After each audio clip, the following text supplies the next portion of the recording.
Welcome to Prachi academy YouTube channel. पिछले class में हम लोगों ने एक्सरसाइज 22A का क्वेश्चन नंबर 2 का डिटेल से स्टडी किए थे। आशा करते हैं पिछला वीडियो आप लोग देख लिए होंगे। साथ ही साथ इस चैनल को सपोर्ट करने के लिए चैनल को सब्सक्राइब और वीडियो को लाइक भी कर दिए होंगे। चलिए अब हम लोग क्वेश्चन नंबर नेक्स्ट पे जाते हैं। तो उस 22A एक्सरसाइज है उसका क्वेश्चन नंबर 3 है यहाँ पर, ठीक है। तो 3 नंबर क्वेश्चन को देखिए क्या कह रहा है। From the following figure, the value of cos b tan c sin square b plus cos square b sin b into cos c plus cos b into sin c। यहाँ पे एक figure दिया गया, ध्यान दीजिएगा कि एंगल A जो है हमारा वो 90 डिग्री है और AB का डायमेंशन आपका 8 दिया हुआ है और BC का डायमेंशन आपका 17। तो सबसे पहले आपको AC निकालना होगा पाइथागोरस से। तो देखो सॉल्यूशन में समझोगे यहाँ पे सबसे पहला पार्ट क्या है कि AB जो दिया हुआ है वो हमारा 8 यूनिट दिया हुआ है और BC हमारा 17 यूनिट दिया हुआ है। तो एक चीज आपको मैंने पिछले क्लास में बताया था कि 90 डिग्री के जस्ट सामने वाला क्या होता है, हाइपोटेनियस होता है। मतलब मेरे भाई अगर हमको AC पहले निकालना होगा तो AC equals to under root, AC equals to under root BC का स्क्वायर माइनस AB का स्क्वायर करना होगा, ठीक है। AB का स्क्वायर करना होगा तो AC इक्वल्स टू यहाँ पे वैल्यू क्या आ जाएगा 17 का स्क्वायर माइनस 8 का स्क्वायर। तो मेरे भाई ध्यान दीजिएगा यहाँ पे AC, ध्यान दीजिएगा यहाँ पे AC इक्वल्स टू 70 का स्क्वायर 17 का स्क्वायर जो होता है 289 होता है, 289 और 8 का स्क्वायर 64 होता है। अब इसको माइनस करो पहले, ठीक है ना। क्या करेंगे, माइनस करेंगे तो AC का जो वैल्यू निकलेगा, ध्यान दीजिएगा ये हमारा 225। तो 225 किसका स्क्वायर रूट है, 225 किसका स्क्वायर रूट है 15 का है। तो हमारा AC इक्वल्स टू निकल गया 15। अब हमारा देखिए ये 8 था, ये 17 था, ये आपका 15 निकल गया, मतलब हमारा वैल्यू निकल गया। अब आगे बढ़ते हैं, या वैल्यू निकल गया। तो क्वेश्चन नंबर 1 क्या कह रहा है, cos b कह रहा है। क्वेश्चन नंबर 1 का जो कह रहा है cos b, तो cos b के लिए ध्यान दीजिएगा यहाँ पे cos b क्या होगा, तो b एंगल इसको कंसीडर कर रहा है, ठीक है। अगर इसको कंसीडर कर रहा है मतलब बेस हमारा E वाला होगा और हाइपोटेनियस E वाला होगा मेरे भाई cos b के लिए। ये बेस होगा और ये क्या होगा, हाइपोटेनियस होगा, मतलब AB बाई BC। यहाँ पे क्या हो जाएगा AB बाई BC होगा, AB बाई क्या होगा BC होगा। मतलब cos B equals to AB का डायमेंशन कितना है 8 है और BC का वैल्यू कितना है 17 है। तो हमारा 8 बाई 17 फर्स्ट क्वेश्चन का आंसर आपका निकल गया। फर्स्ट क्वेश्चन का आंसर क्या हो गया, निकल गया। उसका सेकंड क्वेश्चन आपसे पूछा जा रहा है tan c। सेकंड क्वेश्चन क्या है हमारा, tan c है। तो tan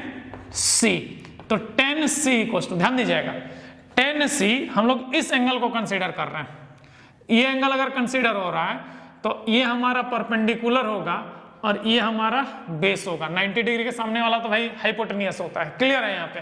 तो परपेंडिकुलर और बेस एंगल के कंसीडरेशन से चेंज होता है, एंगल के कंसीडरेशन से चेंज होता है। तो tan c के लिए परपेंडिकुलर क्या होगा AB होगा और बेस क्या होगा AC होगा। मतलब यहाँ पे क्या हो जाएगा मेरे भाई AB बाई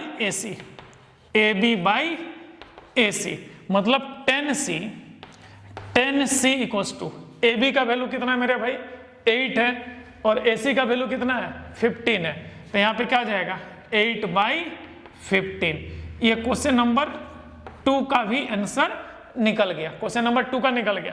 इसके बाद क्वेश्चन नंबर 3 जो है, ध्यान दीजिएगा थर्ड नंबर में क्या कर रहा है sine square b plus cos square b। हमारा क्या है sine square b plus cos square b, इसको निकालना है। तो सबसे पहले आपको साइन b निकालना होगा, साइन b, तभी तो वैल्यू बैठाइएगा साइन b। तो साइन b एंगल ये कंसीडरेशन हो रहा है, ये कंसीडरेशन हो रहा है। तो परपेंडिकुलर ये होगा और बेस हमारा ये होगा, मतलब यहाँ पे AC बाई BC, यहाँ पे क्या होगा AC बाई BC होगा, AC बाई BC। तो sine B sine B equals to AC का वैल्यू कितना है 15 और BC का वैल्यू 17, तो ये हो जाएगा 15 बाई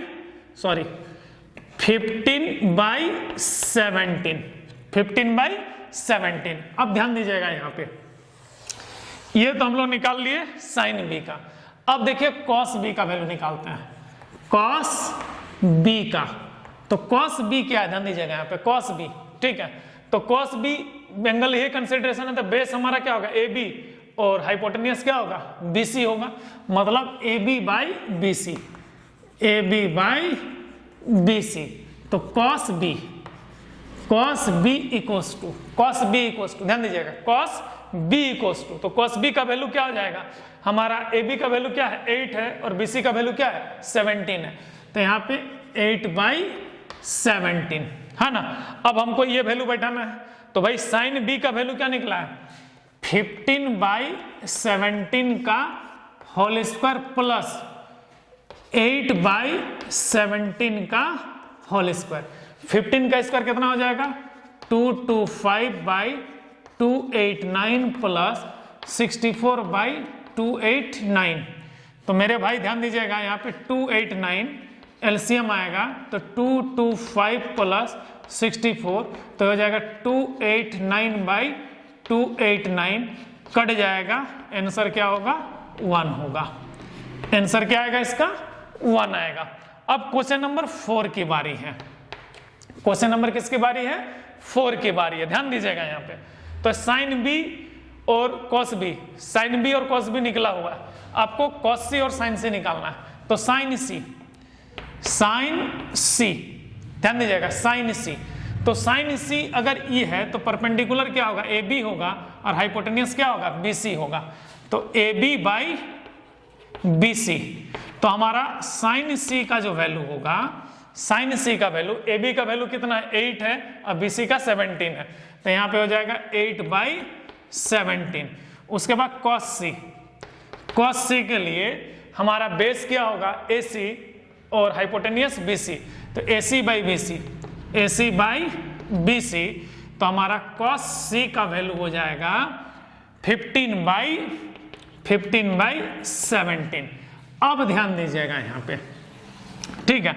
आपको निकालना क्या है क्वेश्चन में, देखिए यहाँ पे साइन बी इंटू कॉस सी, तो साइन बी का वैल्यू हमने यहाँ निकाल लिया है, देख लो ये हमारा साइन बी का वैल्यू है ना, और यहाँ पे कॉस बी का वैल्यू है, ये हमारा क्या है कॉस बी का वैल्यू है।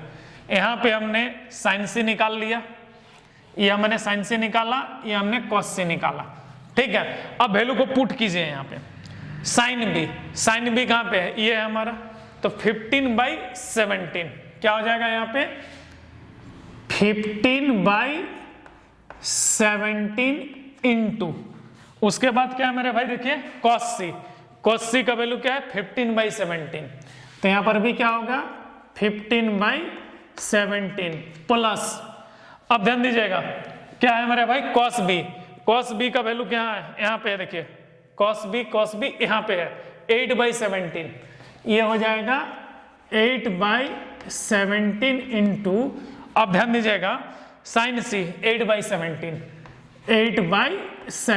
तो ऊपर हो जाएगा 225/289 प्लस 64/289। अब इसको एलसीएम लेंगे तो क्या होगा 289, तो यहाँ 225 प्लस 64, ठीक है, तो हो जाएगा 289/289, कट जाएगा, तो क्वेश्चन नंबर 4 का भी आंसर क्या निकल जाएगा 1 निकल जाएगा। तो ये हमारा क्वेश्चन नंबर 4 यहाँ पर है, क्लियर है। तो इसी तरह से ये क्वेश्चन नंबर 3 का कंप्लीट सॉल्यूशन है। चलिए इसका स्क्रीनशॉट ले लीजिए। अभी के लिए इतना ही। जय हिंद, जय संविधान।